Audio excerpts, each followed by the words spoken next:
Welcome back to the ideaXme show, where we're moving the human story forward. This is Anna Guzman, Space Ambassador.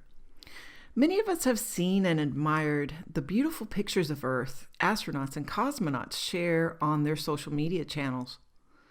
Did you know that these photographs serve other purposes that benefit us here on Earth? In this interview with Dr. William Stefanov, manager at NASA's Exploration Science Office at the Johnson Space Center, we talk about other ways astronaut photography benefits human lives here on Earth. I hope you enjoy it.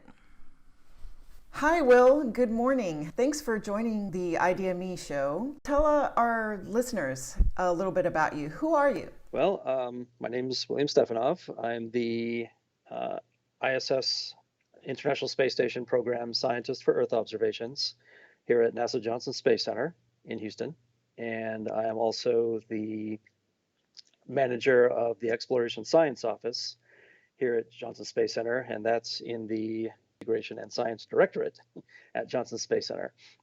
So the two roles, in the role of the International Space Station, I serve as the subject matter expert to the chief scientist for matters, so the Artemis program, as you may have heard it. And so we're involved there in kind of developing surface science operations for astronauts when they actually get to the moon's surface. So tell me a typical day of what you guys do over there. Well, we do two things from the standpoint of the International Space Station. One of the group's Earth Observations Facility. And what that is, that's the astronauts on the ISS using handheld digital cameras to take pictures of the Earth out of the station windows. And so the group here, we have pretty much end-to-end responsibility for doing that. We train crews in basic Earth science, so understanding of why we're asking them to take a picture of a particular volcano or a particular coastline or a city. And we do daily operations related to that activity, in that we look at where the ISS orbit is going to be over the next 24 hours. And we maintain a listing of a number of different kinds of targets on the Earth's surface. And these can be targets based on external science requests by principal investigators. They can be specific crew requests for particular targets. They can be educational requests. We do work with a lot of schools who are teaching students to do independent science projects, learning how to do science. And this gives them an opportunity to actually have the crew take new imagery for their particular project. So we do that as well. And we're also engaged in disaster response activity. The International Disaster Charter is the informal name. If you're not familiar with that, this is an agreement by global organizations, countries that have orbiting assets, remote sensing instruments. And the agreement there is that if another country around the world has something happen, a natural disaster or something of that nature, then they can activate the charter, and these other countries have these assets agree to take information, to collect data for the use of the requesting country in emergency response. So, for example, if flooding occurs in an area, the country that's been affected by that flooding can activate the international charter, and then NASA is an agency that is part of this network, and we agree to then task, as we can, agency for the United States that interacts with the charter. NASA participates, but we're not the ones who actually send the data out. The USGS is the one that does that. We interact with, and then that data is then made available to whoever requested it for their use. And so that's something that we've been doing on the International Space Station, the NASA Earth Science Disasters Program, which is run out of headquarters up in Washington. We also interact with that group as a participating center for things that maybe aren't international in scope, but are more domestic, flooding along the Mississippi or landslides. So whether it be for education, for science, earth science or geology, or disaster response, you guys are supporting people all over the world, and anybody from any country can contact you. That's mostly correct. We also maintain an online database of astronaut photography that's not just from the International Space Station, but goes all the way back to the Mercury missions. And that is freely accessible to anyone around the world. It's a complete one can download data from there. In terms of requesting new data, there are some limits on that. There are certain countries that we can't honor requests from. And do the international partners help in these efforts as well? Yes, they do. The international partners, they have their own mechanisms for collecting data and delivering it to people who request things. For instance, there's another sort of disaster response organization called Sentinel Asia that JAXA, the Japan Aerospace Agency, responds to using their own assets. Would you say that ever since we've pretty much been flying in space, there has been some type of an effort, the astronauts being involved in taking pictures of Earth and you as scientists extracting data from it? The earliest crewed flights, the crew just took their own cameras up to take imagery because it's just something they like to do. You're orbiting the planet, you have a window, so you can go out and take a look. And when that information started coming out, then scientists also. That's why I'm harping on this. But other disciplines like atmospheric science, ecology, they all have uses for this kind of data.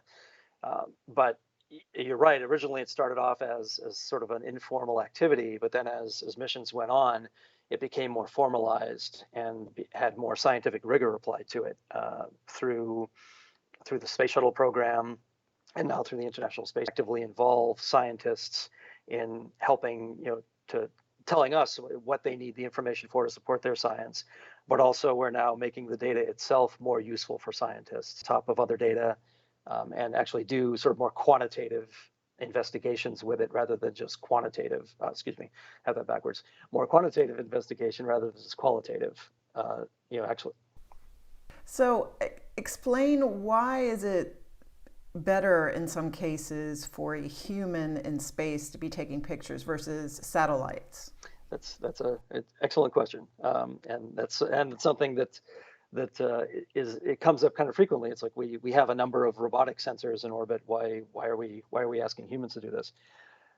The answer to that is kind of twofold. One, the imagery that the astronauts take with their handheld cameras is intuitively understandable. Parts of the electromagnetic spectrum, those can be converted into colors that our eyes can see, but those are false colors. And so you kind of have to have some level of understanding of what that image is showing you to really appreciate that data. You don't really need to do that with astronaut photography.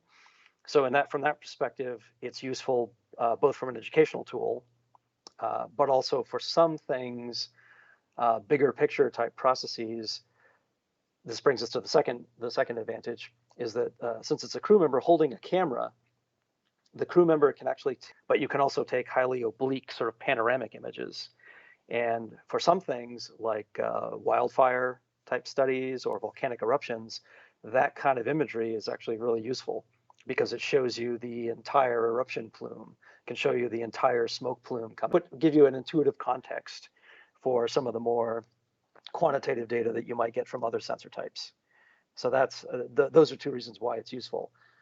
Another aspect, particularly from the ISS, is that because you have human beings on that platform, they can literally look out the window and see something happening and decide to take imagery of it. Whereas most robotic sensors, unless they're always collecting data and happen to be and likewise, they can also decide, well, I know something's going on down there, but it's completely cloud covered, so I can't see anything. So there's really no reason for me to take data. It's wasted effort. Right. So that's the aspect that the humans bring to it. So I imagine before and after flight, astronauts get briefings from you, or they give you briefings when they return. How do those conversations go? What are some of the memorable comments that astronauts have made? Maybe something they've seen that left an impression on them, or something that was surprising that they saw from their photography? We do both. Yes, we talk to them before, and then we also have debriefs with them after they come. Just watching the planet go by underneath them. There have been astronauts that some memorable uh, captures, if you will, of things that happened. As I mentioned earlier, just looking out the window and seeing something happening. One of the famous stories is astronaut Jeff Williams when he was interrupted for quite some time, and the U.S. Geological Survey, once they were convinced that who he was and where he was actually calling them from, uh, they then confirmed that yes, this eruption was going on, and that was a Cleveland volcano. And since that time, they've now instrumented that island, and there have been several eruptions of it afterwards. Let's talk a little bit about climate change. What have you seen throughout the years working there that has left an impression that is evidence of what's going on with the Earth with reference to climate change? Well, there are some sites that we've monitored over many years. Probably the most obvious one is glaciers, being able to see the retreat of glaciers over time. And that's, I mean, when from orbit, we can pretty much only see a two-dimensional view. And a lot of glacier retreat happens below the surface. It's three-dimensional, so we can't really see that. But we can see the glacier fronts retreating in many cases. And like with many things, changes in climate don't occur at the same rate across the planet. I mean, there are areas where glaciers are expanding and not retreating. Mm-hmm. But in general, we are seeing glacier retreat happening. That's probably the most evident thing that we've seen over the years. How about pollution? The imagery that we take also is, as I said, it's visible imagery. So we can't really extract things like gas, gas species or things of that nature from our data. And it's relatively low resolution, so we can't focus in on a particular factor. And I joined the group that sort of became the group that I then led later on down the line as a civil servant. And so I started off training astronaut crews and looking at the imagery they sent down and cataloging it. One thing that I should probably mention is because these are commercial off-the-shelf cameras that don't contain any, you take it, you look at the features that you see in that image, and you match it to some other data set like Landsat or something else, or a map that has known geographic coordinates attached to it, to tell you where that image is. And we assign a geographic center point to it. We're now moving into the capability to fully georeference that imagery, like I said earlier, so you could drop it into Google Earth and it will map out. Oh, wow. Onto the. That's great. Yeah, and that's something that that's been a push that we've been doing to make the data more useful to people. It's one thing to have a general idea of where the image is, but this being the 21st century, you want to be able to drop that imagery and have it map exactly where it lands on the Earth's surface. And so now we're developing the capability to do that with the astronaut photography. So I imagine when you started working there, social media was probably still in its infancy or just starting to get popular. Explain to me how social media and how the astronauts communicate with the public with these photographs, how that has improved awareness. Well, it's increased the connection between people on the ground and the astronauts. Routinely will tweet images down from orbit. And so that and the astronauts typically have thousands of followers when they do that. So that's been an improvement. I think the general public has a much stronger sense of connection to the astronauts on orbit. And they're like, hey, can you send us a full resolution image of this tweet that I just saw? And we're like, well, we can do it in a few hours station.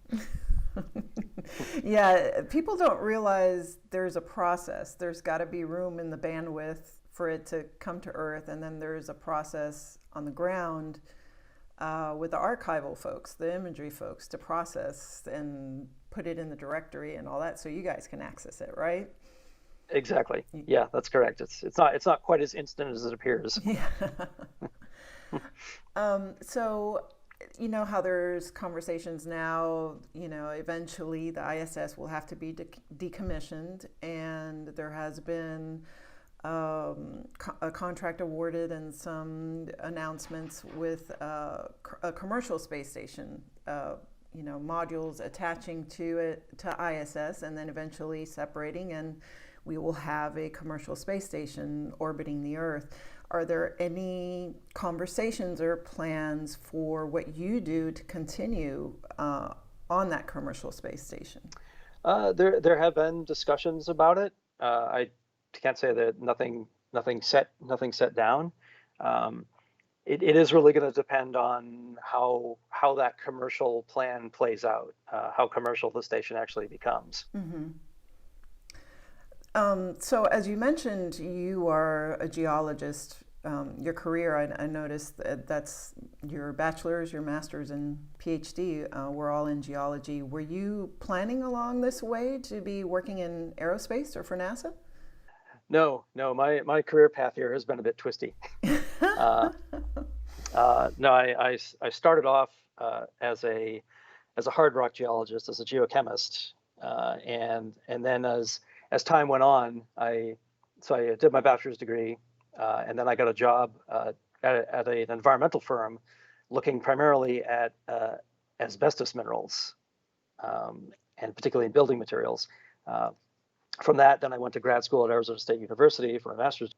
Then I worked for an environmental consulting firm in Phoenix for several years, and that introduced me to a whole other side of geology, the whole sort of geotechnical side of things. I started getting in. I did a little seismic work in that respect. Got my professional license in Arizona through that role, and then decided to go back for a PhD. And by that time, one of the things that I'd kind of realized when I was working as an environmental consultant was the use of aerial photographs for helping to map out areas and do geological mapping. And so when I went back to Arizona State to get my PhD, I did a project in remote sensing with Dr. Phil Christensen, who is a very well-known Mars investigator. And I didn't do any work on Mars for him. I was one of his few students at the time who actually worked on an Earth-based project.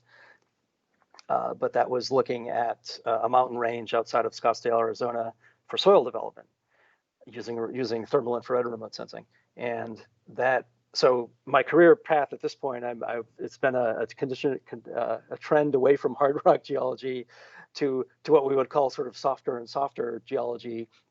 And then after I finished my PhD, that is based at Arizona State. And so now I was actually looking at things like plants and plants and spider diversity and things like that. So these days I probably more appropriate to call myself a geoscientist rather than a classical geologist. Um, but as all things happen, my time at ASU kind of came to an end, and I had actually run into a colleague who was working with the International Space Station program at a conference, and we got to talking. And she had just become a civil servant. She had been a contractor, and she said, "Hey, there's a position open at Johnson Space Center that I think you should apply for because you would be awesome at it." And I'll be honest, at that point, Houston wasn't even on my radar. I mean, that was, but I said, "Sure, why not? I'll apply for it." And I got the job as a contractor. And at that point, I was like, "Huh, okay, I can continue on the standard and be part of an actual space station and work with astronauts on a daily basis." So I said, maybe I'll take that opportunity because how often is that going to come up? And so moved to Houston, and the rest, as they say, is history. I've been here ever since. Has there been someone along the way in your career who's been very influential, maybe a mentor? In academia, obviously, but kind of just the way I've approached exploring new opportunities and kind of looking at things not just from a purely academic perspective, but also from kind of an applied science perspective. That's been quite. They all have something to teach in one way or another. But no, I'd say that Phil is probably one of the main mentors that I've had. Have you paid it forward? Have you been influential in someone's career? Younger scientists, so bringing in junior scientists and helping expose them to doing things like writing academic papers and taking responsibility, figuring out what they want to study themselves and encouraging them in that. So there's been a number of people that I've been able to do that for. And now that I'm a civil servant and in the position I'm now in, I can now also do that on the federal side. So there are sort of junior civil servants that I'm kind of training up to do those sorts of things as well. And I imagine there in your department, it's not only geologists and scientists. I imagine there are people helping you who specialize in cameras or communications or data entry and cataloging, right, to support your department? So yeah, it's the full range of sort of running a being involved in operational programs and also bringing the science into those programs. Yeah, I think it's important to let people know, especially kids in school, that to work at NASA, you don't necessarily have to be a genius and a scientist. There's other skills that are needed to support the mission. That is absolutely right. Since being here at NASA, it's always kind of amazed me when I find out what jobs we have that are NASA jobs. Things that I never would have expected. And you're right. I mean, it's the full range. Pretty much almost any kind of job that you would want to do, you could probably find in NASA somewhere. So I've got one more personal question for you. Is there a role model or someone that you really would like to meet? Somebody alive or dead? And what would you ask them? So I think the person that I would probably most like to meet would actually be someone like Leonardo da Vinci. A true polymath. I guess the polymath. Just because of and not really. I don't know that I would have a specific question to ask him. I think for me it would be more just the opportunity to just talk with a person like that, and just have a coffee with, just to experience that kind of person who has so many skills and interests, that cover so many different ranges. I think technical ability, but also vision to recognize things that no one else has thought of, to a great degree. It's just fascinating to me. Well, thank you, Will, for taking the time to chat about all this. It's been very interesting. Thank you so much for what you do. Thank you. It's both a pleasure and an honor to serve. For additional information about NASA's Exploration Science Office and topics discussed in this interview, please see the links in the description of this podcast. If you're enjoying our interviews, don't forget to hit the subscribe button so you can be notified every time a new one is published. If you wish to further support us in moving the human story forward, you can now find us on Patreon. Your contributions are greatly appreciated. Until next time, good day.